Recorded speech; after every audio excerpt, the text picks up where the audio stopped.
Hi folks, this weird thing that we're looking at here is a coconut shredder, and I'm going to use it to make coconut milk and then from there to make coconut oil. Now this is some of the oil that I've already made. This is about half a cup of oil, and altogether I haven't made a lot. I made about 1.5 cups, and I'm going to make some more. Now, when I originally made coconut oil, I didn't have one of these things, and it was a lot harder without this.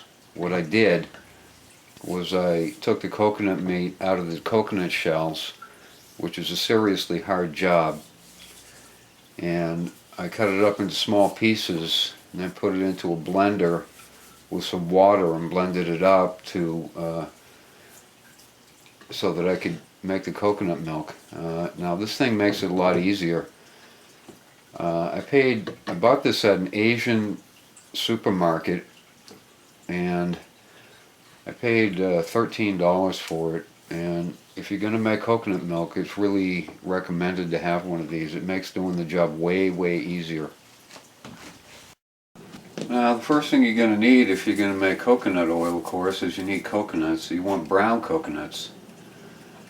And you gotta listen to hear if there's juice inside, and if they're leaking, you don't want them, and if these eyes are too soft, you also don't want them. And to crack them open, the best tool to use is a machete, or in this case I'm using this meat cleaver, but I'm using the dull side here. I'm just going to crack them open.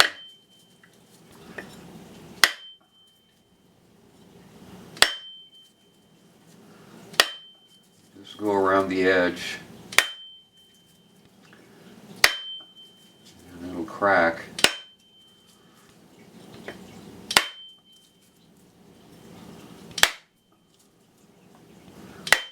Starting to crack now.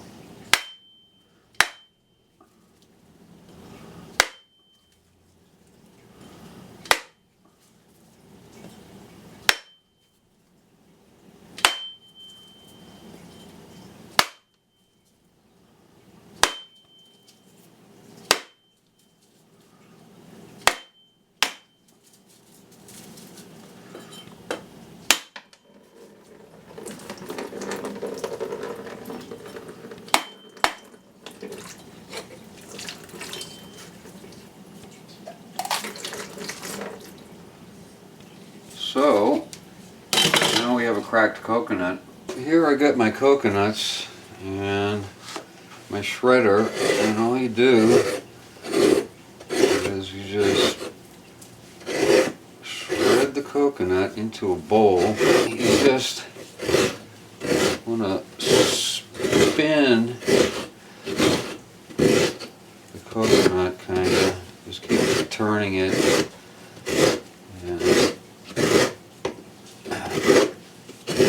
Take a little while, but this really is the best way to do it. Trying to scoop the meat out and then putting it in a blender. It's way harder than doing it this way. Anyway, once you're done, your coconut will be, all the meat will be shredded out of it, and this is what you'll have left. So I'm just going to go ahead and continue on and do the rest of these.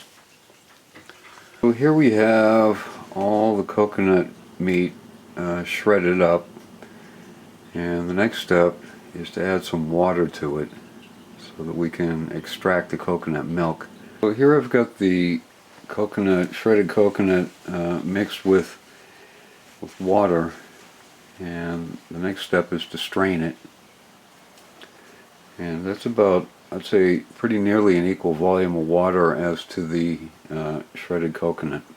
So the next part is to just put coconut. I have another pot there with a colander in it, and that thin cloth I'm not sure what this cloth is called. My wife got that, had this from somewhere, and we're just using it for this purpose.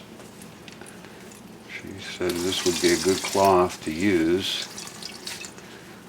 So we're just gonna strain out all the coconut milk. Now this is our coconut milk. This is not all of the coconut milk that I got. This is most of it, and I wanted to put it in this glass bowl because I wanted to, once it settles, after what I'm gonna do now is I'm gonna put this in the refrigerator and let this settle for a while, and the solids and the oil will flow to the top, and the water that has no oil in it will settle to the bottom. But this is perfectly fine, this coconut milk right here, for any recipe that would call for coconut milk. This is it right here. This is the shredded coconut that's been washed, and my wife is going to make coconut candy with it, or at least some of it, but this can also be dehydrated and then ground up into coconut flour, which people use to make bread and stuff. Now, it doesn't behave like wheat flour, but for people that can't eat wheat, this is a useful type flour. So I just wanted to point that out. So here we are hours later, and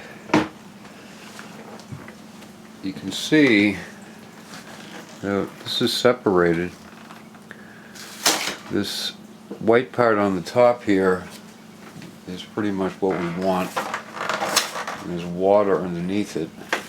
We don't want the water. So what we want to do is scoop off the hard part on the top. Okay, here I've got the cream in this pot here. I'm going to turn on the fire and turn it on high to start out with. We're a couple of minutes into it now, and it's starting to get kind of hot. I turned the heat down a little bit.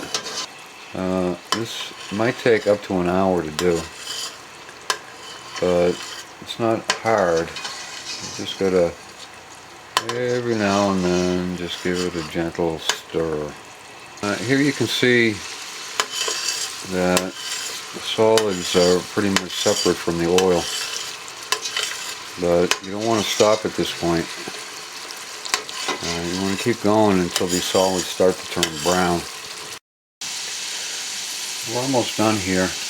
We're getting pretty close. You gotta watch it carefully at this point, because you don't want to burn these solids. You want them brown, crispy, but you don't want them burned. But this is finished, so I'm going to turn off the fire. And the next part is to strain out the oil. Okay, I'm going to strain the oil now.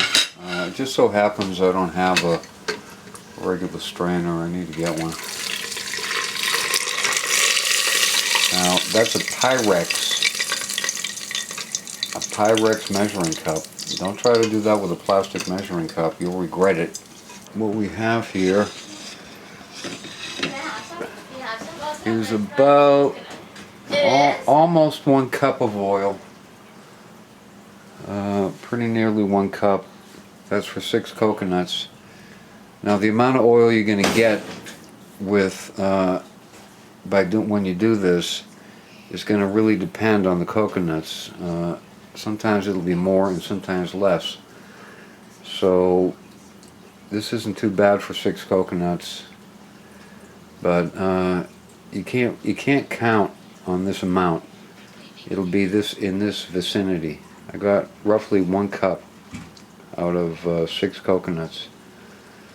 So that's about all there is. Thanks for watching.